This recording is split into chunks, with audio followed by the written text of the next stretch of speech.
patitanam pavanebhyo vaishnavebhyo namo namaha.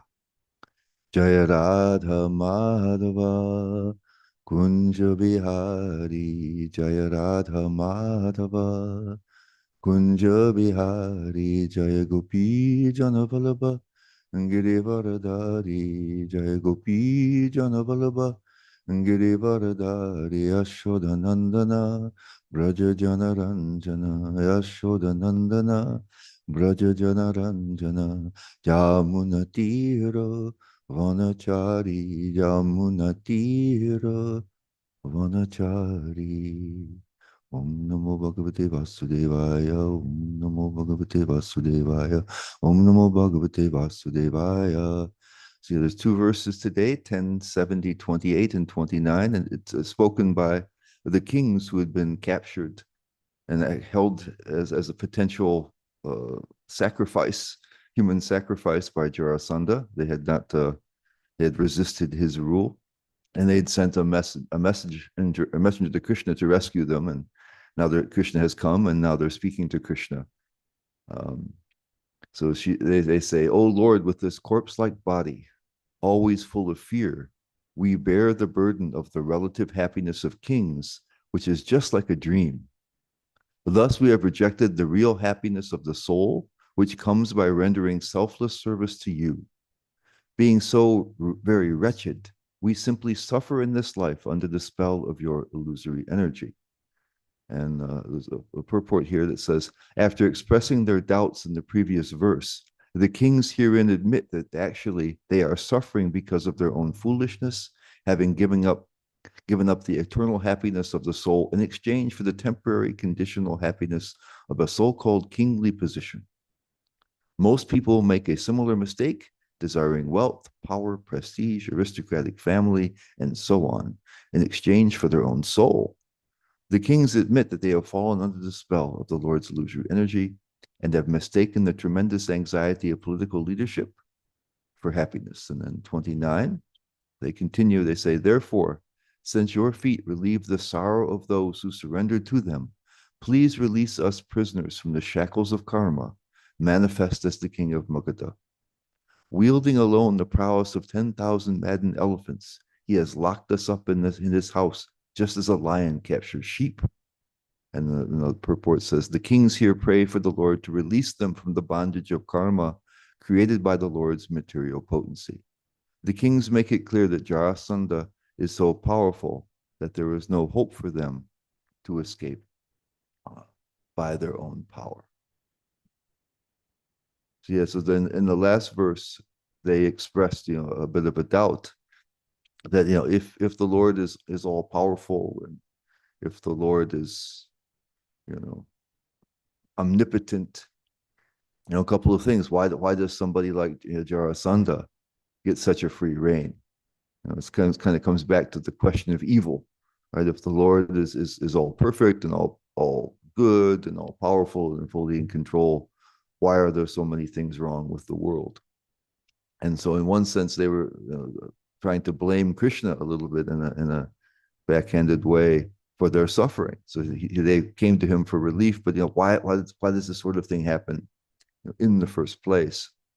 And here they're blaming themselves for that issue, and are saying that it's because of our our desire to be connected with this particular region of your creation that we have this. It's actually suffering becomes inevitable in such a circumstance, and so they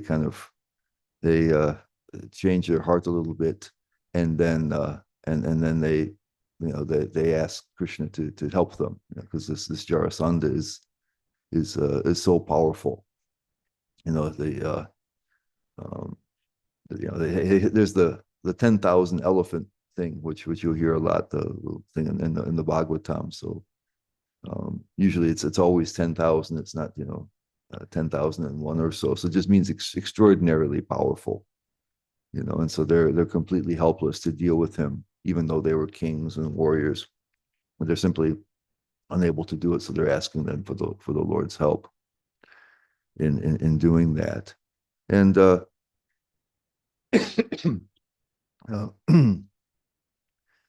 so it's an interesting situation because there's a couple of different ways you can look at circumstances like these, um, where Krishna's devotees also are put into difficulty. So we can look at the kings as being kind of rather new devotees, and so therefore their notion that their karma is a real issue, because we find out from Srila Vishwanath Chakravarti Thakur that the effects of karma are removed quite significantly even at the early stages of practice. That there's a level where karma is not a big. He analyzes the different effects of there's the effects of our impious and impious activities. There's the effects of our of aparad offenses, and there's the effects of actually bhakti itself. He says causes us difficulties in our life. So it's interesting. Bhakti can cause anarthas, because it says that sometimes bhakti can actually interface with our material desires. Right? It says that he says in the Madhurya Kadambini that one of the things that keeps our devotional service unsteady is that because bhakti is so attractive, sometimes it brings to us the opportunity for, he says, puja and pratishta, so some kind of recognition, some kind of appreciation. He says bhakti is all attractive, so the devotees become very attractive, and so sometimes either they get there's a position, or there's some attention and praise and these kinds of things, and they can become attractive to us and interfere actually with our bhakti. So even bhakti causes anarthas sometimes, and that's he says that that's removed pretty strongly at that steady practice. And then the most pervasive thing are offenses. They survive until the last little remnants. Um, uh, no, this is pure bhakti. Yeah. And the explanation is as I said, that bhakti it causes people to be attracted, and not Mishra bhakti, but actual bhakti. Is that devotees become attractive. They're glowing. They have suddenly more charisma and so much more attractive nature. So if there's some there's pure bhakti. Someone who's practicing or aspiring for pure bhakti is not always purified, right? Because that's one of the definitions, one of the descriptions of bhakti, right? Is that it removes all negativities. Right? That's what it does. And so it's presumed that people who have the seed of pure devotional service will have things to be removed. Right? It removes the negativities and produces good qualities. That's what it does. That's part of the definition. One of the characteristics of sadhana bhakti is it does that. So we are have faith in pure bhakti, but we may not be pure. Right? It purifies you. Right? And so in that case, kind of remaining material desires and things may be triggered by certain facilities that are given to you. You can sit down and have people listen to you. Maybe before you were a devotee, nobody wanted to collect together and listen to you. And people say, oh, they'll praise you for various things. All right. And so if those kind of desires remain, in the heart, they can come out. Right? So, but our previous, because actually it's both our previous impious and pious activities cause us difficulty, right? Because we hear from the nectar of instruction that the impious activities, of course, that they'll bring about suffering and other kinds of negative experiences, where the good ones produce seemingly good experiences, right? They're not suffering. You may go even to the higher planets, the heavenly planets where the devas live, or beyond. But the problem with that is that the attachment continues, all right? Or at least sometimes the suffering that comes from the impious activities can lead to some reconsideration of one's situation. Whereas the pious ones, like, oh, it's nice, so let's continue to just do pious activities, and it renews the optimism of what we can accomplish in this dimension of the Lord's existence. You know, and then but the other thing that happens is very subtle with both pious and impious activities, is that not only do we get those results, but we reinforce that trend to do those things. So there's this in bija, which is like the inclination to perform either pious or impious activities, and that's reinforced by doing them. And so suddenly these kind of things will just spring forth. You know, we just have a tendency, we develop a tendency to do them, and uh, and so we can look at the kings in a couple of ways, because you know they're having the Krishna come to them in person, you know, to save them, which is not always the case. And so we can see them as being maybe just very recent devotees, and so you know they had this certain karma that caused them to be captured by Jarasandha, and now you know because of their prayers and their reaching out to Krishna, that karma is done, and now Krishna has come to save them. And or we can see them also, you know, as you know, we don't know what their past identity was. You know, they could be devotees coming into this situation, and and then Krishna then is saving them more on a lila level. Because when you look at it, um, when you see Krishna's pastimes, devotees are oftentimes put into difficult circumstances. We see that devotees suffer. You know, Arjuna is an eternal associate of Krishna. Krishna tells him that we've been in many, many lifetimes together, and there he is, you know, on the battlefield of Kurukshetra, having to kill, you know, Bhishma and Drona and other people so dear to him, to see his whole world upside down. You see, for you know, Prahlad Maharaj, right? He's born to Hiranyakashipu, the worst of demons, and he's all these repeated attempts are made on his life. And so you see even you know Nanda Maharaj is captured by Varuna. He you know makes a little tiny mistake at the time of bathing, you know, and he's arrested by Varuna. So you see that devotees, even you know very advanced ones, will sometimes have have painful circumstances. I mean, the Vasudeva and Devaki, you know, imprisoned while their children were you know killed one after another, and they have to be in constant anxiety about Krishna, who you know they were able to smuggle out to Vrindavan. And so you see that, and so the situation with Krishna, usually when we come to Krishna consciousness, you know, and it's inevitable that it be this way because we don't have the powerful experience of Krishna, that we expect that Krishna will kind of smooth out our lives, right? That Krishna is, you know, he becomes inclined to us. He's inclined to his devotees, right? He's the well-wisher of us all. He says the well-wisher of all embodied souls. He's all powerful. He controls everything. He's very kind and merciful. And so we expect that by taking up the process of devotional service, our life is going to become better. And we think so also in terms of conventional ways. We'll chant and be happy. Yeah, things will be better for us. And we think that you know that Krishna may smooth out some of the difficulties in our lives, and of course that may well happen also.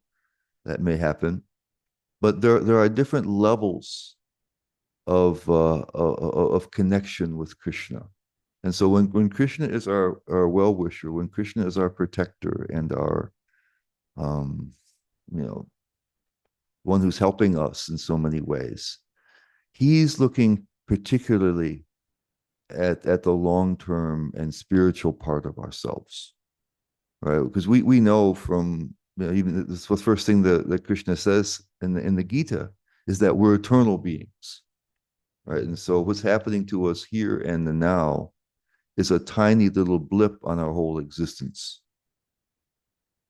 And we don't we because we don't have that context, it seems, you know, very, very important to us. If I'm having some suffering or if I'm having some happiness, it seems, oh, it's really, it's important to us right now. But seen in any kind of perspective, you know, we've done it all before. We've suffered so many different things, and we've had so many types of happinesses, and we're still here in the same kind of circumstance. So that's the first thing that Krishna does to Arjuna is he tries to expand his vision, put things into context. He says, you know, he says that the people who are really wise, you know, don't have this heavy type of lamentation because they understand that, you know, this life is just one of so many innumerable lives, which, you know, always begin in birth and end up in some kind of a death. There's no way to avoid these things, and in between there's, you know, this mixture of happiness and distress. It just happens that way, and so, you know, it's because now we feel like this is my life, you know, and things we think can even make our lives or can ruin our lives, that we take them quite seriously, maybe more seriously than we need to. But he says, actually, you know, if we look in a broader situation, this is happening all the time. You know, we've been doing this, we don't know for how long. And so we take a little bit of a broader view. And so what Krishna is looking for is not to make our lives, necessarily our lives better, this particular life better from a conventional standpoint, but he's looking to help us on the spiritual plane, right? Because one of the reasons why we're coming to Krishna consciousness is to solve this issue of continually having these unsatisfactory lives, right? Because even in the best of times and the best of lives, we're locked into this dimension of existence, you know, within, at least within the material realm in some way. And we're not addressing the needs of our real self as an eternal soul. We're still in kind of a virtual reality. You know, we're given this external equipment to experience this particular lower dimension of things.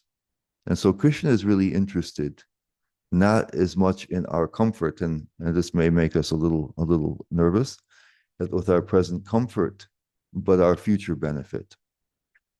And so when the devotees, because he, you know, said Prabhupada mentions like this usually. He says that, you know, when we come to Krishna consciousness, you know, a lot of the karma is removed. But he uses the example, right, of an unplugged electric fan who's, when you turn it off, may have some momentum. So there still may be some karma in the pipeline that hasn't been addressed. And so he says sometimes when the devotees suffer, it's the remnants of that. And he says, but Krishna, he kind of reduces it. I mean, I guess the idea is with karma generally, it's an educational thing rather than something punitive. And because, you know, if we're experiencing something, it's generally a reflection of some action that we've performed. We're now on the other side of the action. Once that we cause somebody else this same type of suffering or cause suffering for others in some ways, and then now we're experiencing how the other half lives. And the idea is it's supposed to make us think that, wow, I don't want to act that way, because it's like Prabhupada mentions in the Leela with the Managriva and Nalakuvara, who are cursed to be trees. He says that the persons who are, you know, very well off, who have, you know, all kinds of happiness and stuff, they can be kind of callous to other people's suffering. He says that somebody who is poor and becomes rich has a lot more compassion for the poor people than somebody who's just had all types of privilege. You become self-absorbed and then callous to others, where sometimes suffering can open our hearts. And so that's really the idea with karma, is that when we face, even if we don't have particularly this strong inclinations on the surface to do what we did in the past to cause us this suffering, then then he then at least we're it's still in there some places. So this will give us a chance to open our hearts more, to be more sensitive to others, and to remove whatever remaining tendency it is to do negative things. So karma is primarily educational rather than punitive. That's really the purpose of it, and especially the negative one. And so Krishna may let some of that stuff by, and because we're now connected with him, hopefully these things are even less deeply rooted. So maybe the experience doesn't have to be as intense as it otherwise would be. So it says Krishna minimizes that karma. But then even otherwise, when persons are completely free from all of their negativities, sometimes there's reversals, and so that's lila. And in both cases, especially when Krishna helps us, it's to make us become more attached to Krishna. So here the kings, you know, in retrospect, after even though they've been tortured, they've been starved, it's a whole thing they've gone through. The fact that Krishna walks through the door and personally saves them will be the part that they remember. And Vishwanath Chakravarti Thakur, he gives this explanation. He says that why do devotees suffer like that? Because then when Krishna comes, just at that time, when you're desperate, you know, it makes the experience of Krishna even better than it ordinarily would be, right? And than they ordinarily would be. So because it's the right time. Right? It's a perfect dramatic entrance by Krishna. So whenever Krishna appears, it's wonderful because he's amazing. But what happens when you're just desperate and Krishna walks in the door? He uses the example. He says, like in the summertime, cool water is pleasant, and in the wintertime, you know, warm water is pleasant. So water is a great thing any time of the year. But under certain circumstances, you know, it's even better. So Krishna, under those circumstances, it's a beautiful adventure, right? Krishna's Leela is an adventure and causes these perfect moments. Just when you lost all hope and you were praying and maybe, you know, you're suffering, and then maybe Jarasandha kills you, Krishna walks in the door. So there won't be any trauma left over from them from this. They're only going to remember this beautiful moment when Krishna arises. Right. So what happens in our path of devotional service is, you know, it's a path of surrender. And I think many times we have a different understanding of surrender than would be beneficial for us to have. And so sometimes I think we think of surrender as with obedience. You know, you do simply what Krishna wants. You behave as Krishna wants. You think as Krishna wants. You do as Krishna wants. And Krishna, he gives us a hint that that's not really so much what he wants. When he talks to Arjuna, in the verse before he tells Arjuna to surrender in 1863, he says, okay, Arjuna, he says, you know, I've given you so much secret knowledge. I've given you so much secret knowledge. You think about it carefully, and then you decide what you want to do. So when Krishna is telling him to surrender in three verses down, he's not saying, okay, I give up on you. I've tried everything. Now I order you to do it. Because he was not going to contradict himself in that way. But he's telling Arjuna, look, you can't wrap your mind and heart around this. I understand that. So just trust me. If I can't convince you intellectually to do it, then you trust me personally. I'm telling you, this is the best thing for you and for everyone, is really what he's implying there. So just do it. And so surrender means it's a level of faith in Krishna, a level of trust in Krishna, and a willingness to let go of the things that we're hanging on to or afraid of. There's raga and dvesha, attachment and aversion, that the Gita says is holding us tightly in this dimension.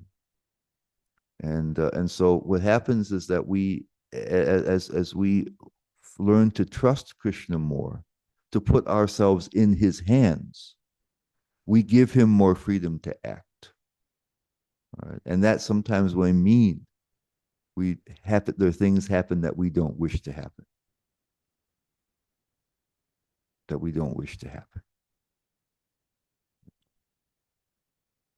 And so that's a matter of trust. So first we're thinking that we want Krishna to kind of come into our life and make our life better.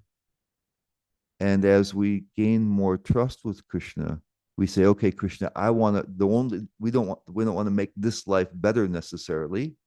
I'm not that I'm wishing for negative things, but what I'm really looking for is to make a deep connection with you and come into my spiritual, have my spiritual self become awakened. What's the use? I've had so many good lives and so many bad lives, and they're just, in the rearview mirror. But I really want to change the whole way I am. I want to change my whole state of being.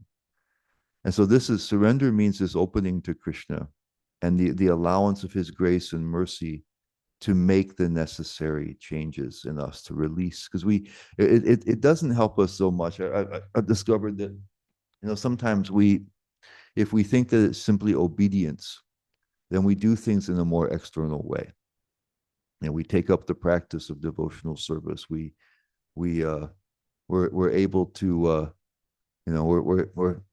we begin to act in the appropriate way. We try to have the appropriate thoughts. We try to have the appropriate understandings. We try to behave in certain ways. And of course, that's helpful to us to do that. But if we're neglecting to deepen the trust in Krishna, to allow him more leeway to work in our lives, then these external things do not address the deeply rooted problems. Prahlad Maharaj, he has this prayer in the 5th canto, right, where he talks about the karmashayan. Prabhupada calls them the deeply rooted material desires.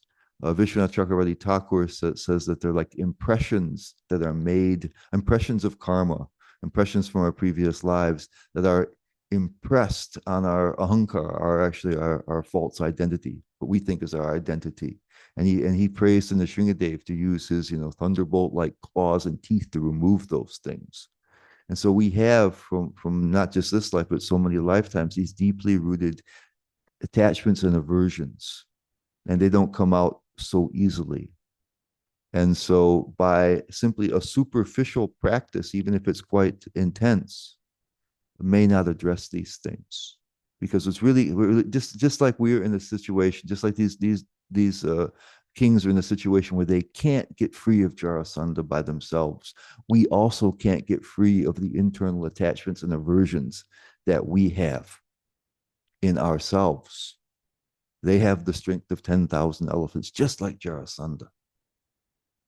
And we're incapable, even if we're performing devotional service, if we're doing the actions, right? If we're chanting Hare Krishna, if we're doing various types of devotional service, if we're not at the same time opening ourselves to Krishna's mercy and allowing him to work more unfettered in our lives. And we bring Krishna into our lives, generally, is what we think. We see how he performs. And if he seems to perform well, we give him more scope. But if we really begin to trust Krishna, then we open ourselves more for Krishna's mercy to act in such a way as to remove even these very deeply rooted things. This is a process of trust. Surrender and faith are processes of trust where we say, okay, Krishna, I'm helpless. I can't just take your holy name and just do it myself. I can't just take the process of devotional service and do it yourself. I need to give you permission. We have a superpower.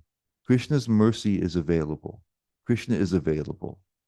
But we have a superpower called our free will, which is able to block that. It's by Krishna's arrangement, but we can block Krishna's grace by saying, I want to do it myself. I can do it myself. And so there's one of the powers of surrender is to open ourselves, to say, I'm helpless, Krishna. And therefore, my practice and all that kind of stuff is part of my opening, rather than me taking credit and doing it.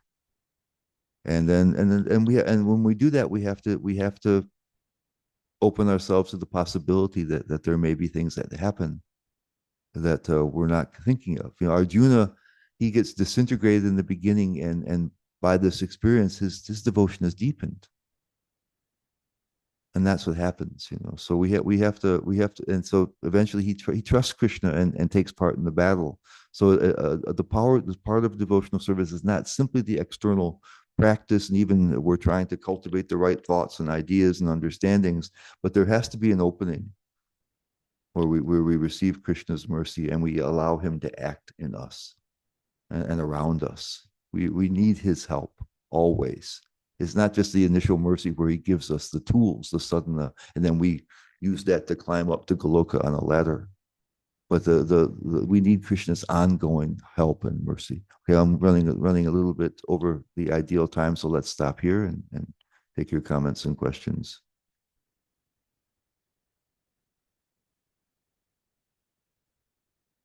Okay, Bhakti Center has their hand raised. Hare Krishna, Guru Govardhan Prabhu. Hare Krishna. Hare Krishna. Hare I'm really appreciating this idea of trusting Krishna as it becomes more and more of a real active relationship. So I'm wondering how to cultivate that relationship within the heart more and more, and start to almost engage and experience that reciprocation that is going on. I mean, I really think we just have to. One thing we can do is just address the fact that we are in fact helpless.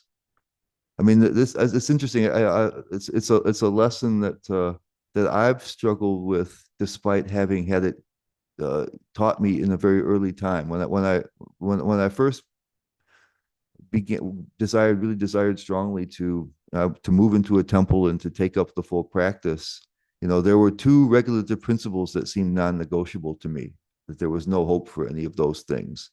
And I came to a point in my life where it was really clear to me what I really wanted. And this was the only thing I really wanted, but that, it seemed impossible. And so I prayed to Krishna just one time really intensely. And I told him, I said, you've given me a lot of opportunities and mercy, and I haven't used them. I haven't done much with them. And so there's not reason for you to really help me now, right? Because I'm not a good investment, but I know you can help me. And I felt almost immediately um, this powerful, palpable feeling of reassurance. And within a month, those two things weren't a problem anymore. I was living in the temple happily. And so I expressed my helplessness towards Krishna, and Krishna helped me. But then the problem then was that was my obstacle from getting into the temple and starting the full practice, right? So then once I thought I'm in the temple and doing the full practice, now I'm fine, right? I thought, so I mean, I don't need that kind of mercy now. That was my obstacle. It's cleared, and now I can do it. I can go to Mangal Arati, can chant my rounds and do service and study and do all these kind of things, and that's going to work, right? And so I felt that my helplessness now was no longer similar. I was no longer so similarly helpless, right? And I'm learning new things, and my life has changed. I'm so much happier there in the temple, and all things, wonderful things are happening. And so then, and I understand now that I closed off that avenue for mercy. Right? And so after and so many of us find this situation. We practice and we practice and we practice, and it went, amazing things happen to us. So it gives us some faith in Krishna. Right. But at some place, usually somewhere around the anartha nivritti level, we kind of get stagnated and bogged down. We don't reach that third verse of the Shastakam where we can look at that and say, oh, that's me, instead of having it be aspirational. And I think many times that's because we have kind of there's a subtle thought that I can do it myself. The sadhana bhakti is a tool, and I can use it to take myself up. And so there's a subtle wanting to take credit for it. There's a subtle wanting to be the doer there. Where actually bhakti we're helpless here. Mama maya duryatyaya. And we're never not helpless. And so I think we have to reflect on that kind of situation. Here we still are. We're doing so many things, and here we still are. We have anarthas, and we're making offenses and doing kinds of things. So we're still helpless. And Krishna is ready and willing to help us if we so ask. It's not just, it doesn't have to be just discrete instances. It can be an overwhelming continuity if we allow it. That's my understanding. So, so see Krishna Kumari, see your hand is up. There's Venetia also. I'm sorry. Should she go first? Yeah, whoever was first. I didn't notice No, who was go ahead. first. Go ahead. Please go ahead. Yeah, I'm just wondering what kind of practice, like, to actually attain, like, what could we do daily? Like, it seems though my observation of both myself and of others that we're not satisfied just knowing that Krishna sees our service, that we always want others to acknowledge us. So I'm wondering, what kind of daily practice could we put into play for that satisfaction of that being seen and that relationship with Krishna? Of course, first of all, we have to look and see why that's important to us. Do we I mean, we may just want some attention, right? Everybody likes that, right? We may want to have that. There may be a social element there that we want people to recognize us. We may feel some insecurity with Krishna also, right? That we need some other kind of outward reassurance that what we're doing is okay. So so then we have to understand what is the value of that, And so the real thing also, I really think is that what is the motivation behind our service? And so sometimes we're thinking, that Krishna is kind of waiting, and then when we do so much service, he will kind of bless us. So we want Krishna to see it, and then when we have accumulated enough volume of devotional service, then Krishna may have some extra mercy on us, give us some help because of this. It's okay, now we've reached a certain level. And the real fact is, though, if we want to make things happen, we really have to make our service something that's not trying to attain something or trying to earn and deserve something, but something that's an expression of our appreciation for what's already been given. Like with the kings later on, they're not going to remember. I mean, they may remember the moment that they were suffering and Krishna came, so that might be part of their remembrance. But that suffering is no longer going to be anything in their lives. That Krishna was there and how wonderful Krishna is, that's going to be the only thing they remember. So we've already had Krishna's mercy, the initial mercy, where Krishna revealed himself to us. That is something this is causeless. It can't be compelled. There's nothing that you can do to make that happen, and nobody is ineligible. This is Vishwanath Chakravarti Thakur makes this really elaborate analysis of this in the Madhurya Kadambini. It's a freely given gift of usually Krishna's devotees, but ultimately it's Krishna's heart that does it. So we've already received something priceless that we didn't earn, we didn't deserve. And so if we can understand that we've already received more from Krishna than we could ever deserve or ever repay, then our devotional service becomes less a trying to become qualified and better and gain some credit with Krishna, and more an expression of our gratitude for what's already been received. And that underlying understanding makes all the difference. Because on the one hand, we're thinking that Krishna's kind of, he's saying, okay, you guys are suffering here in Maya. I've revealed myself, and now you have to change. You're a mess right now. You've got to change. You've got to improve. You've got to be something better. You kind of come up to a certain standard, and then I'll accept you. Right now, you're a mess. But Krishna comes to us in our broken state. He comes to us in our miserable state. He comes to us in our helpless state. And he not only reveals himself, but he offers a helping hand if we'll take it. And so sometimes we feel that maybe we feel this low self-esteem where we think, oh, I don't deserve it, so I have to become better. Or we think that, hey, you know, I can do this. Just give me the means, and I'll do this. And so then we want to, there's pride in the low self-esteem, but really what it is Krishna has already given us something that is of incalculable value. It can never be repaid. It can never be deserved. It comes from Krishna's heart. And if we're able to think like that, if we're able to keep reminding ourselves like that whatever we do in bhakti is really, we're just, because when somebody gives you something wonderful, you want to do something in return. You want to repay that some way. So we're trying. So devotional service, even on the highest levels, are Krishna and the devotees trying to repay each other for a debt that they feel that is incalculable. And so I think we have to remember what we've received already, how priceless that is.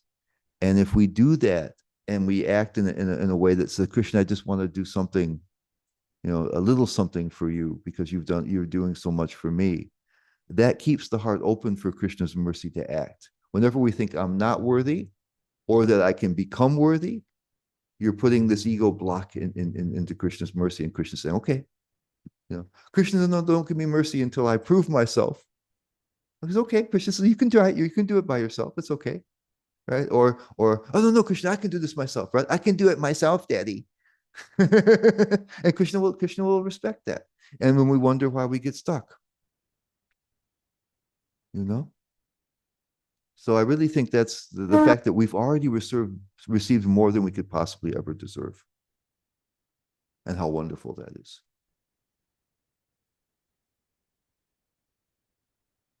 And we have to keep reminding ourselves, because we keep reminding ourselves of the other thoughts. We have to keep reminding ourselves.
Shri Shri Radha Muridara Gaura Chandana Sima Bhagavani Ki Srila Prabhupada Ki The lotus feet of our spiritual master are the only way by which we can attain beauty.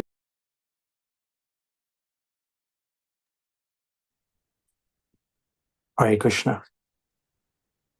Jai Shri Shri Radha Muridhar, Shri Gaur Chandra Ki Jai, Giri Govardhan Prabhu Ki Jai.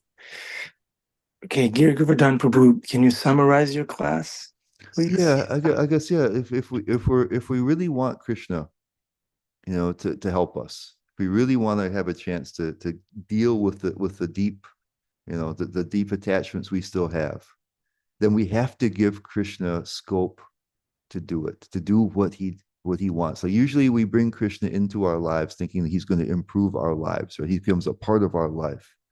And what if we give permission, to Krishna permission to have Jarasandha kidnap us? And to let him control what happens in the life. Usually we want to keep him within certain parameters. Okay, help me make spiritual advancement, also help me be materially happy. We have certain attachments like that. We think Krishna will smooth out the path and everything will be nice. But if we want to remove the deep-seated attachments we have and aversions we have to say, okay, Krishna, I trust you to do things that I don't think I want you to do. I'm going to give you control over my life. I'm going to let you do more invasive surgery. Right? You had William there was in the medical establishment. Right? We have to give consent about how intensive the treatment's going to be. Right? So if we say, Krishna, look, I let you do whatever is necessary, or at least I let you do more of what's necessary than I did before. I give you more scope in my life. I don't put certain parameters on it. Then Krishna, and I trust you, right? I trust you that even if I don't like it, it's going to be beneficial. So I think that's part of the trust process. That's part of the opening to Krishna's mercy, is saying, I can say, okay, Krishna, give me mercy in this way, and this way, and this way. But no, Krishna, just okay, do it, whatever it takes. I give you free reign. So it has to be a carte blanche, a blank. Well, it's usually a process of continually giving him more and more permissions, right? Usually we can't do the whole thing, right? And we go, no, not that. Because then Krishna will do something. We go, no, Krishna. But that's what we're trying to do. What about our part? Let's say, my spouse is miserable with me. Krishna, deal with that. Krishna, act,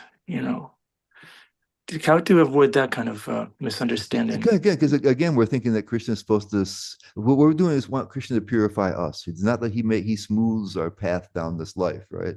So Krishna, save me from Jarasandha, save me from my wife, save me from these things. It's not like it's really save me, because they're understanding the same thing, is that it's their attachments that brought them into that situation. Okay. And so it's our anarthas and our deep-seated attachments that cause us to be in a situation where we have so many difficulties. So we don't want Krishna to smooth our way to fix all of our external problems. We want to fix the internal problems. And therefore, sometimes we will receive external problems that help us to recognize those things. So if these guys hadn't been kidnapped by Jarasandha, they wouldn't realize they needed deep help. Right. And they wouldn't have the chance to see Krishna in that way. So that we're willing to let Krishna have a free hand, even if it may be uncomfortable. And that's hard for us, because we're thinking, Krishna's, we want things to be smooth, and then we go back to Godhead. But actually, sometimes when it's rough, that's when the deeper levels of surrender kick in. That's when the deeper levels of faith kick in. That's when, the things that, because when everything is going smoothly, we have this experience, right? Everything is going smoothly. Hey, we're nice little devotees, right? And then something happens, and suddenly, things come out that are in there. They were in there before, but when things are smooth and it's beautiful and everything is happening nice, we're all ki jai, and then something happens around us and we go, oh, and those things are inside of us, right? So the smoothness sometimes doesn't allow us to address the deeper things. So if we give Krishna permission, or when it happens, we say, okay, Krishna, I realize that this is somehow your arrangement. And there's something in me, like the kings that realize there's something in me that's causing this problem. It's not just you. not just the way things are happening. Right? So I give you permission to cause these things, Krishna, and I promise to recognize, that your hand is here, and that I have these things to deal with, and that I can ask for mercy for them. Krishna, you have my permission to cause me trouble when Yeah, necessary. exactly. That's Yeah, a far out to prayer. do whatever it takes. That's a far out prayer. Yeah, to do whatever it takes to get rid of these deep things. And of course, when I say that, I mean, it's interesting. My spiritual master, one time I saw him in a kind of a moment where all kinds of problems were happening at once. And he pushed he was sitting in an office chair, and he kind of pushed himself away from the desk, and he says, any one thing. He says, any one thing I can handle. And I thought, I would never say that. But he says there's just too many things. He's going, oh, I can't handle all these things at once. But any one thing, he says, it's okay. So he gave Krishna that level of permission. I wasn't ready for that. I thought, oh no. Yeah, it's usually not this gentle alarm clock that's softly going off every morning. It's usually an alarm clock, a fire alarm, and but the police is calling you, the IRS is auditing you, the wife is unhappy. It's always multiple things at the same time. Yeah. Jai.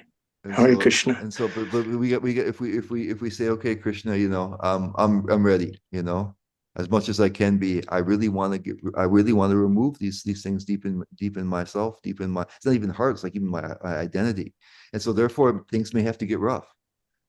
But you are the perfect physician, Yes. right? You know what to do, and so I'm signing off. I'm giving you that permission to do what you need to do, and I trust you. And that doesn't mean I'm not going to freak out when you do it.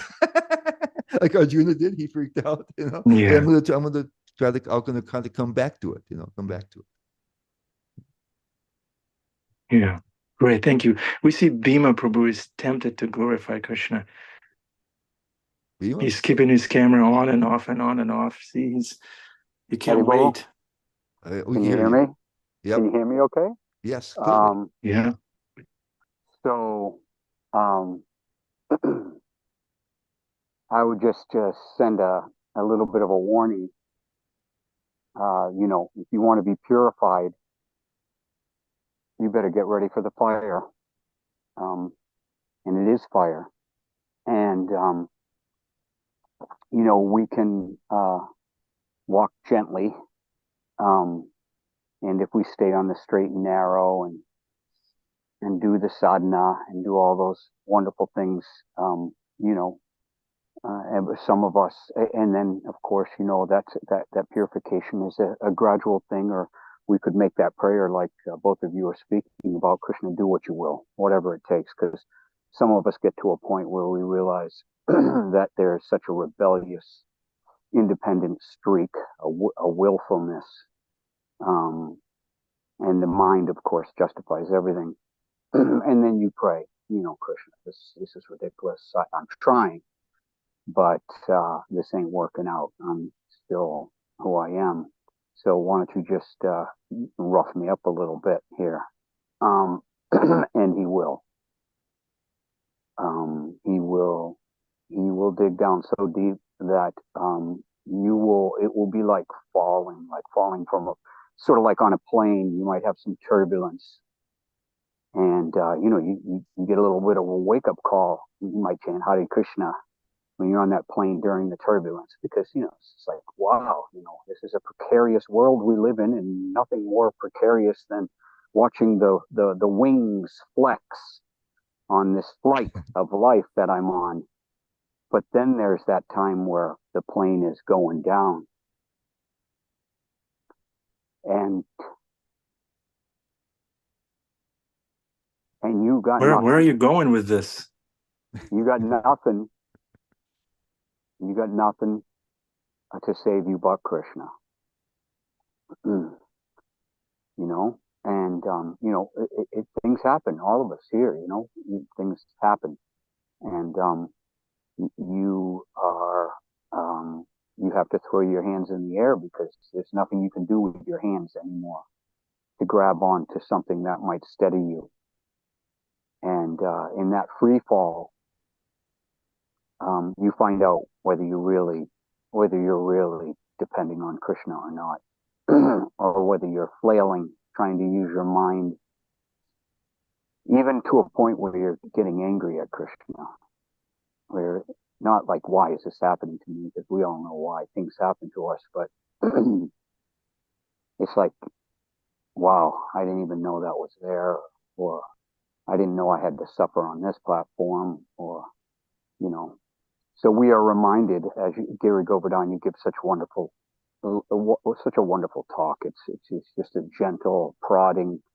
But you mentioned, of course, everyone from Prahlad to Arjun's despair, Draupadi, even her husbands, were sitting right there in the assembly hall, and she couldn't depend on them. The 5 strongest men in the world, she couldn't depend on any of them. And she simply had to throw her hands in the air. So that we sort of like have to come to that point of absolute surrender. And I'll tell you, the quickest way is to do that prayer, to say, whatever you want to do, Krishna, let's bring it on. And he'll hit you and knock the wind right out of you. And then when you're trying to gain your wind, he'll hit you right on the button and knock you out. So, everybody be careful. There is a quick way to purification, and that is asking Krishna to take you to task. I'm sorry I ramble on here, but you guys are hitting home with and laughing, and I can't wait to the day that I can look back and laugh. Hare Krishna. Yeah, I'll share one little bit of advice that my wife's spiritual master is Krishna Kshetra Maharaj, and he for a long time served Nrsingadev in Simachalam in Germany. And he sometimes will say that that you can pray to Nrsingadev, and oftentimes people will think that because like Prahlad did, to remove these things from his heart. But he says you can also pray to Lord Nityananda. Because Lord Nrsingadev, like, he really answers the prayer like right away. And like Lord Nityananda kind of has the more merciful thing, and and still can accomplish the same result. So he kind of reminds people there are different forms of the Lord to pray to, and then they do act a little differently. And so even though he's attached to Lord Nrsingadev, sometimes there's also Lord Nityananda. He's someone who's very soft, spoken. He says, well, so we can also pray to Lord Nityananda with that prayer. Oh, I blew it. I went to the wrong yuga. Too late now. No, Bhima Prabhu, we're so grateful that you came to this yuga, and we're in the same yuga with you. It's not that what's the word? Morbid when it's done in the association of the devotees. It's all, all those things is just a list of names, list of bills. Srila Prabhupada says, what is it? List of names. So it's all that's there. But then there's another list of names. Giri Govardhan Prabhu's name on there. Anandi and Donald are on that list. So that's the other list that we can put our name on. And everything will be sublime, Srila Prabhupada says. Not morbid, but sublime. The morbid part is there to sober us up.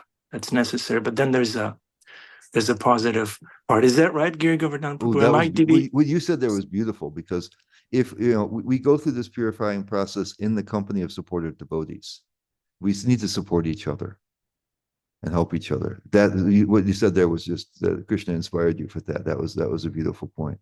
That then that process becomes so much sweeter and so much easier. Yeah. Thank you, Giri Govardhan Prabhu. Thank you. Okay, who wants to be the finisher? Who wants to finish it off? We need a powerful finish. It can be too morbid. It can be too jolly. It has to be just right. You have to strike the balance. Who can do it?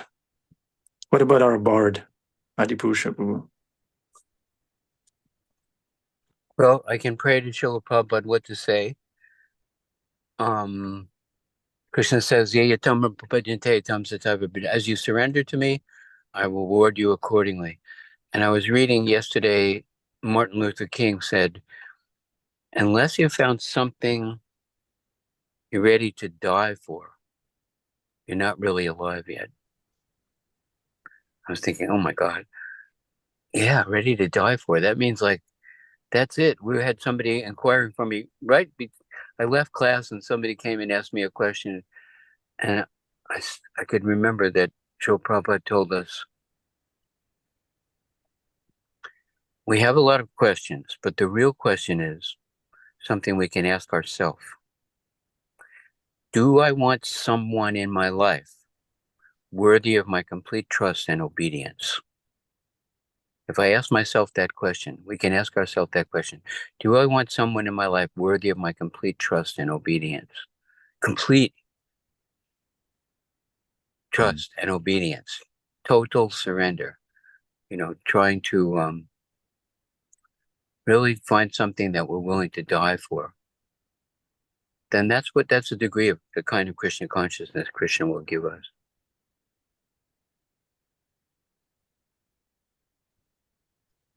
All glories to Srila Prabhupada. All glories to Srila Prabhupada.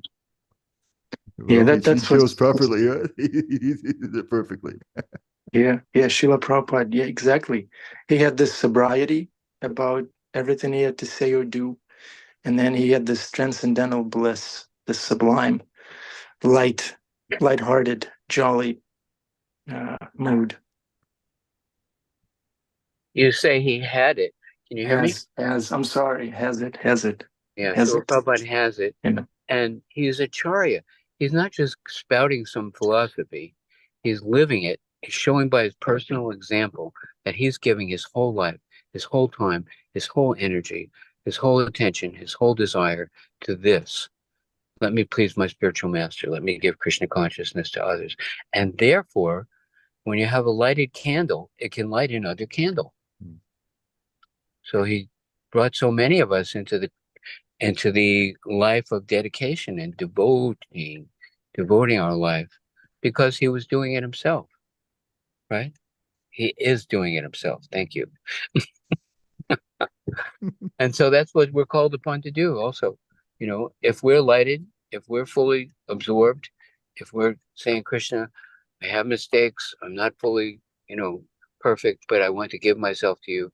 If we're on that level, other people will see that and choose to join. It won't be some wimpy, pseudo activity. The car. If a rat chews up your wires in your engine, then your engine will go into a low limp mode. It's called limp mode, a lower energy mode. So let's not get into that. Let's not let the rat of Maya chew up our wiring. Yeah, we want to be fired up like you. Yeah, fired. Not like me. You don't want to be like. I want to become like you when I grow up. No. Of course, Please. Hare Krishna. There's one more devotee that I'd like to invite to speak. Madan Gopal Prabhu, are you available to speak? Can you at least say Krishna on yours? Hare Krishna, Prabhu. Thank you. I very much appreciate these points brought up by Govardhan Prabhu. If I can take a few seconds to reflect. This idea of, how we have a rough life or a smooth life. We pray for smoothness, or whether roughness is better for us in this particular time. I was reflecting that roughness and smoothness is not from Krishna's point of view. It's completely from our point of view. I'll give you an example. A little kid, 6 years old, 5 years old, and he's sitting there at the breakfast table and he has his Weetabix in his bowl. And his mother comes and pours the milk directly on his Weetabix. And he cries like anything. And the mom's like, what happened? Well, he poured the milk directly on my cereal. He's supposed to pour on the side. And this is the end of the world for him because he likes the milk on the side. So for that kid, it's like the end of the world. And, the dad comes in, yeah, what can you do? It's intense Kali Yuga. You just have to deal with it, It's this heavy karma we have to deal with. But, when we grow out of it, it's like, why on earth was I thinking this is the worst thing? these tiny little things that we cry about, that we are so worked up about, they're not very different. There's a book that said, "Don't sweat the small stuff." And it's all small stuff. That's the title of the book.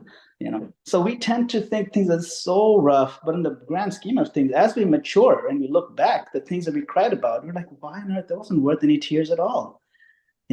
But that maturity comes when Krishna comes and gives his mercy in our lives.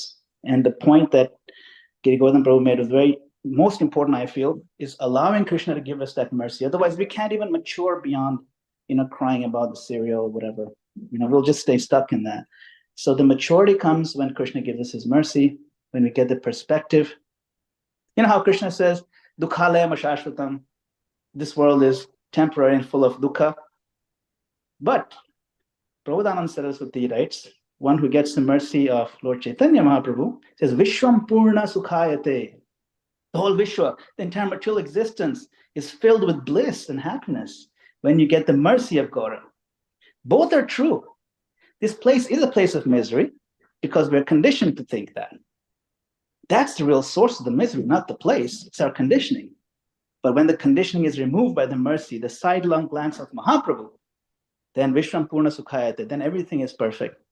Then we realize what Ishopanishad says, that the world is perfect and complete. It's perfect. It's doing what it's meant to do. And you feel very, very happy because you're in touch with Mahaprabhu. So that's how I found, how I feel this whole thing connects. Ishopanishad, Bhagavad Gita, Prabhupada Saraswati, they're all connected. Thank you, Giri Govardhan Prabhu. Hare Krishna. Thank you, Manan Gopal Prabhu. Giri Govardhan Prabhu, please finish it off. I think that was it. I think what Madan Gopal said was just perfect. Yeah. So let's continue, right? Yeah, let's continue. Let's just continue. Perfect. Let's all pray for milk and cereal problems. Yeah. Yeah. Stop crying about our Weetabix. That was me, by the way. That was me crying for the Weetabix. That's my own example. Wow. Thank you, Prabhujinis. How wonderful is Krishna? How wonderful is Srila Prabhupada? How wonderful is Srila Prabhupada? He is in our life, available anytime. Hare Krishna. Take care. Thank